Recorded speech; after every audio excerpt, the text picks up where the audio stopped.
heart of the United States beats weekly. The factories, once resonating with the roar of steel, now hold an unsettling silence. The fields, filled with iconic green tractors, face an uncertain future. A single sentence uttered in just 15 seconds has sparked a flame that threatens to become a wildfire. If John Deere goes to Mexico, we'll slap a 200% tariff on them. Donald Trump has declared war on one of America's most iconic companies, and the American heartland finds itself at the center of a political, economic, and emotional battle. Is this the end of an era, or merely the start of a new trade war that could redefine the future of work, technology, and America's identity? Today, we break down this conflict, explore its roots, its consequences, and the path forward, and we ask you, what path should America choose? It all began last June when John Deere, the brand synonymous with American agriculture for nearly 2 centuries, announced it would move part of its production to Mexico. It wasn't a rumor, but a concrete plan. A new operational plant in Mexico by 2026. The reasons? Mathematical, not political. Manufacturing costs in the U.S. have skyrocketed. Wages in the industrial sector have risen 20% in the last 5 years. Supply chains, disrupted since the pandemic, have increased logistics costs by 15%, and a shortage of skilled labor has left 500,000 manufacturing jobs vacant. Mexico, on the other hand, offers labor 70% cheaper, skilled workers, and direct access to emerging markets like Brazil, Argentina, and Colombia, where demand for agricultural machinery is growing 8% annually, according to FAO data. For John Deere, this isn't betrayal. It's a matter of survival in a globalized world where competition doesn't wait. But for workers in Iowa and Illinois, this announcement was a stab in the back. John Deere isn't just a company, it's our life, says Tom, a third-generation farmer from Nebraska who grew up seeing green tractors in his grandfather's fields. Without their machines, we couldn't farm. But if they leave, what's left for us? Stories like Tom's echo across the Midwest, where John Deere isn't just a brand, but a symbol of identity, hard work, and the rural America that has fed the nation for generations. The company's decision has opened a deep wound, not just economic, but cultural. Donald Trump didn't waste time. At a rally in Iowa, he launched a direct attack. John Deere is spitting in the face of the American worker. His promise? A 200% tariff on any machine manufactured outside the U.S. The reaction was immediate.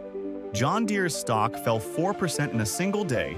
Global markets from Wall Street to São Paulo felt the impact. And on social media, thousands of posts split between those defending Trump as a protector of jobs and those seeing Deere as a company forced to adapt to a rapidly changing world.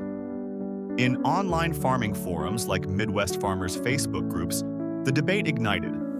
"We can't survive without Deere, but we can't accept them abandoning us," wrote an Ohio farmer. Another, from Kansas, was more direct. "Trump's the only one standing up for us. Deere's already chosen its side." Trump turned a corporate decision into a cultural war. "If they leave, they'll pay dearly to come back," he said, stoking the emotions of a rural base that feels abandoned by the system. But is this a fight for national dignity or an electoral strategy designed to win votes in a polarized moment? This clash isn't just about John Deere. It reflects a larger fracture running through America's heart. Globalization versus protectionism, with American companies like Deere competing against giants like Japan's Kubota or India's Mahindra, which produce at much lower costs.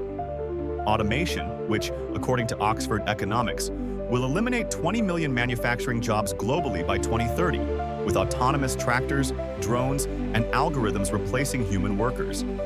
And a polarized politics, where Trump capitalizes on the resentment of a rural America that feels betrayed, while Deere's executives defend a future based on innovation and efficiency.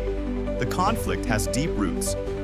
Since the 1980s, when the agricultural crisis devastated rural America, the U.S. has faced similar tensions. Back then, 300,000 farms closed in less than a decade, and grain prices fell 40%, according to the U.S. Department of Agriculture. The parallels are unsettling. Today, farmers face increasingly tight profit margins, with input costs like fertilizers and fuel rising 25% since 2020, per Purdue University. Trump's proposed tariffs could make things worse, raising agricultural machinery prices by 30%, according to Goldman Sachs, directly hitting farmers already struggling to stay afloat. But it's not all doom and gloom. There are success stories. Germany reinvented its manufacturing industry with massive investments in training and technology through its Industry 4.0 plan, boosting industrial productivity by 15% in a decade. South Korea transformed its rural economy with innovation and trade diplomacy, becoming a leader in agricultural technology. Could the U.S. follow these examples? The consequences of this conflict extend beyond U.S. borders. If the 200% tariffs become reality, the global impact will be significant. Trade relations with Mexico, already strained, could deteriorate, jeopardizing the USMCA agreement, which represents $1.2 trillion in annual trade. Competitors like Kubota or Mahindra, with less U.S. production, could gain market share, while American farmers would pay more for machinery, potentially leading to a 5% increase in food prices within 2 years, according to Bloomberg projections. John Deere, for its part, stands firm. Only 5% of our production is moving to Mexico. Our main tractors and combines will continue to be manufactured in Iowa, Illinois, and other U.S. plants. But for many, this explanation rings hollow, like a broken promise in a time of fragile trust. Behind the headlines lies an uncomfortable truth. Even if John Deere moved all production back to the U.S., the jobs wouldn't return in the same numbers. Automation is transforming agriculture and manufacturing. John Deere already invests $2 billion annually in research and development, creating driverless tractors, drones that detect pests with pinpoint accuracy, and AI software that manages entire farms from a tablet. According to a McKinsey report, 30% of current agricultural jobs could vanish by 2030 due to these technologies. This isn't ideology, it's evolution. And while Trump promises to bring back the jobs of the past, the world is moving toward a future where robots are already working. To resolve this crisis, an ambitious yet realistic plan is needed. We propose 5 concrete solutions. First, invest in infrastructure to modernize U.S. factories, following Germany's Industry 4.0 model, which increased industrial productivity by 15%. Second, create technical training programs to prepare workers for technologies like automation and AI, ensuring sustainable jobs in the future. Third, offer tax incentives to companies that keep production in the U.S., without penalizing global expansion, balancing patriotism and competitiveness. Fourth, strengthen trade diplomacy to renegotiate agreements with Mexico and Latin America, securing open markets and avoiding destructive tariff wars. Fifth, accelerate investment in cutting-edge agricultural technologies, like the $2 billion John Deere already allocates to R&D, to lead the precision agriculture revolution. These measures would not only protect current jobs, but also prepare the U.S. for a technology-dominated future. But the path won't be easy. The divide between nostalgia and innovation splits the nation. In Midwest farming forums, opinions are polarized. John Deere is our backbone. Punishing them is punishing ourselves, says an Illinois farmer. Others, like a Missouri farmer, see hope in Trump. Someone has to stop this bleeding of jobs. Meanwhile, in Washington, tensions rise. Republican senators have threatened hearings to investigate Deere's decisions, and the White House is considering restricting federal contracts to foreign-made products.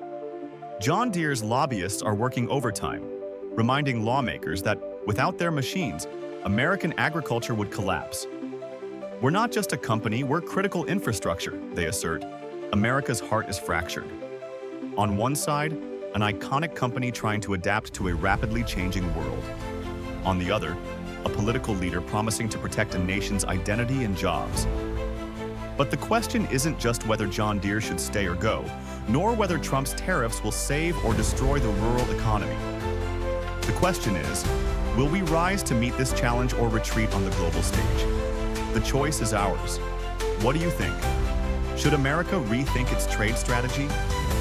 What sacrifices are we willing to make to protect jobs, strengthen resilience, and ensure economic independence. Share your ideas in the comments. If you care about the future of American industry and agriculture, subscribe to World in Focus and turn on notifications to stay updated on critical developments. The time to act is now, before another factory closes its doors, before another harvest rots in the silos, before America's heart fades into an irreversible silence.